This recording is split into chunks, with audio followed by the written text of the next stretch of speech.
Welcome to Kenton's videos. Enjoy the video. In this video, I will show you how to replace a power steering pump on a Honda Odyssey. First, ensure your vehicle is safely supported on jack stands. Locate the power steering reservoir and place a drain pan underneath. Carefully disconnect the return line and allow all the old fluid to drain out. This step is crucial for a clean replacement and prevents mixing old and new fluids. Having the right tools, like a 10 mm wrench, will make this process much smoother.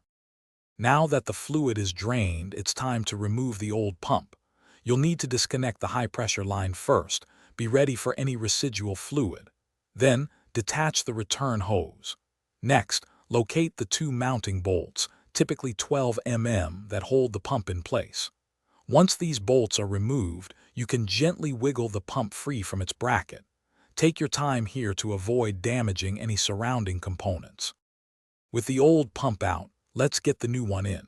Carefully position the new power steering pump onto the engine bracket, aligning the mounting holes.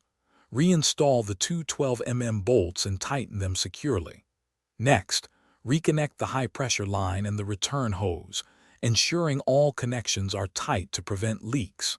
Finally, fill the reservoir with the correct type of new power steering fluid, making sure it reaches the proper level.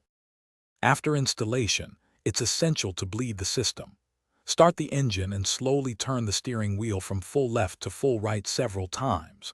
This removes air from the lines. Continuously monitor the fluid level in the reservoir and top it off as needed. Finally, thoroughly inspect all connections for any signs of leaks. Remember to check the description for a link to the Echo Dot smart speaker and other great deals. Enjoy your newly functioning power steering. Thanks for watching. Consider subscribing if we helped you.